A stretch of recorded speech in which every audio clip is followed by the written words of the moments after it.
I'm Dr. Sunil Kumar. I'm a urologist and kidney transplant surgeon in Kainos Hospital.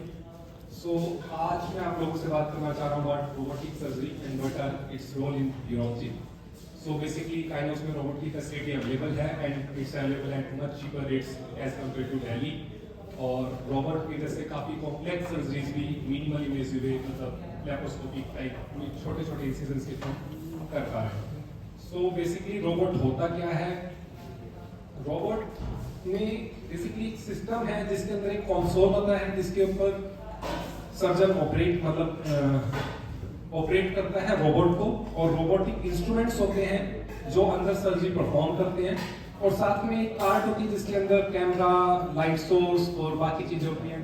जैसा कि next slide में दिखाया कि there is a console on which surgeon is sitting and he is operating the robot, and on OT table robotic arms are doing surgeries which are being operated by surgeon only. ऐसा नहीं कि robot खुद से ही कुछ कर रहा है, उनको सर्जन ही ऑपरेट कर रहा है, क्योंकि कई बार लोगों को कंफ्यूजन रहता है कि क्या रोबोट ही सर्जरी का तो सर्जन का क्या रोल. तो ऐसा नहीं है, सर्जन ही रोबोट को ऑपरेट करता है, और बाकी कार्ट होती है जिसके अंदर अपना मॉनिटर है, लाइट सोर्स है, एनर्जी सोर्सेज हैं जिसकी हेल्प से हम ये रोबोटिक सर्जरी करते हैं. सो बेनिफिट्स क्या है रोबोट सर्जरी के?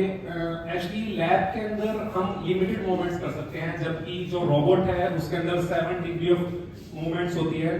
जैसे कि इस डायग्राम में दिखाया गया, जैसे हम नॉर्मली ओपन सर्जरी में अपने हाथ को अलग अलग एंगल्स पे रोटेट कर सकते हैं, डिफरेंट एंगल्स पे फ्लेक्स कर सकते हैं, जिसकी वजह से हम जो हमें फ्रीडम मिलती है सर्जरी करने के लिए. तो सेम वे रोबोट में भी आर्म में अलग अलग rotation, pinch movement, grasp movement, तो इनकी मूवमेंट्स की वजह से स्पेशली जो पेल्विक सर्जरीज हैं जैसे कि रेडिकल प्रोस्टेटेक्टमी है, या कॉम्प्लेक्स सर्जरीज हैं जैसे पार्शियल नेफ्रेक्टमी है, रेडिकल नेफ्रेक्टमी है, वो सब हम रोबोट की साथ इजीली कर सकते हैं और with more precision and accuracy कर सकते हैं.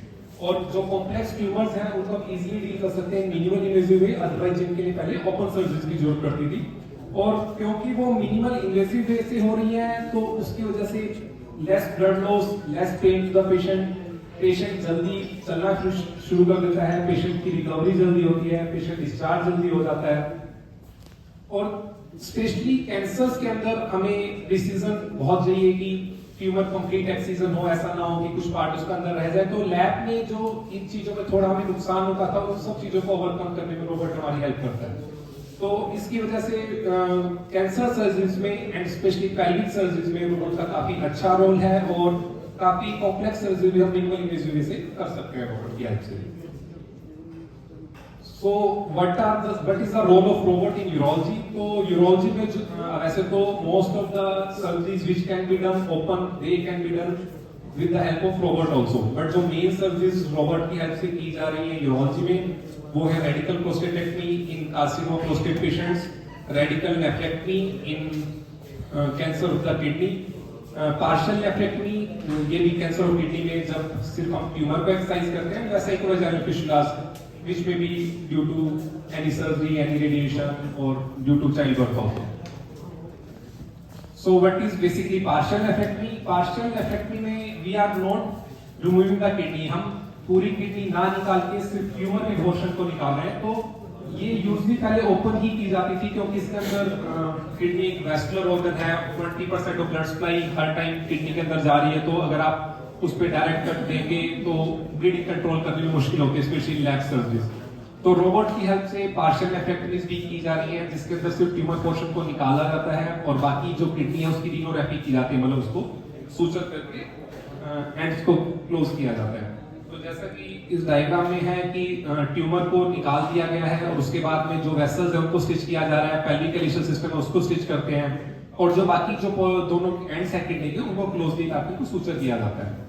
तो जैसे कि इस डायग्राम में रोबोट की हेल्प से जो सूचरिंग है वो काफी इजी हो जाती है. इंट्राकॉर्पोरल सूचरिंग से बोलते हैं कि आपको पेल्विक एलिशियल सिस्टम बंद करना है, या वेसल्स क्लोज करनी है, या फिर किडनी के मार्जिन्स को क्लोज करना है, तो उसमें रोबोट में काफी हेल्प मिलती है. और इवन लार्ज रीनल ट्यूमर्स उनमें भी पार्शियल नेफ्रेक्टमी फिजिबल हो पाती है, अदरवाइज इनमें पूरी किडनी निकालनी पड़ती है. इसी तरह से radical prostatectomy basically cancer prostate के अंदर की जाती है when carcinoma is localised to prostate only. So इसके अंदर पूरे प्रोस्टेट ग्लैंड को निकाल दिया जाता है और ब्लैडर को और यूरेथ्रा को आपस में एनास्मोज किया जाता है। और प्रोस्टेट काफी डीप सीटेड ऑर्गन है पेल्विस में, वहां पे इवन ओपन सर्जरीज में भी रिजल्ट्स इतने अच्छे नहीं मिल पाते हैं, क्योंकि जो ये ब्लैडर और यूरेथ्रा का एनास्मोसिस है इसको करने में काफी डिफिकल्टी होती है, क्योंकि इतना डीप पेल्विक सर्जरी में एनास्मोसिस करना या आई सूचर्स ऑपरेट करना इट्स क्वाइट डिफिकल्ट। तो इस केस में भी रोबोट का काफी अच्छा रोल है, उसमें जो एनास्मोसिस है वो आप परफेक्टली कर सकते हो। और एनास्मोसिस पे डिपेंड करता है कि पेशेंट का यूरिन कॉन्टिनेंस कैसा रहेगा पोस्ट सर्जरी।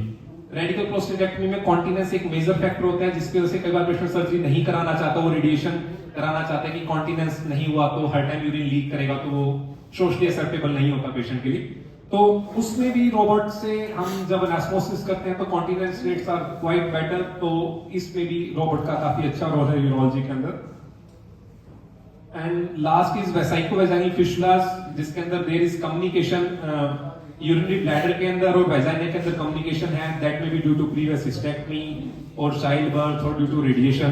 तो ये भी डीप पेल्विक सर्जरीज है, तो इसके अंदर भी पहले ओपन ही किया जाता था, फिर छोटे फिस्टुलास के लिए लैब भी करते हैं, लेकिन बड़े फिस्टुलास में रोबोट का काफी अच्छा रोल है, जिसमें हम इजिली दोनों के बीच में प्लेन डेवलप कर सकते हैं, उसके बीच में मोमेंटम इंटरपोजिशन कर सकते हैं और दोनों फिस्टुलास को क्लोज कर सकते हैं, and results are quite good.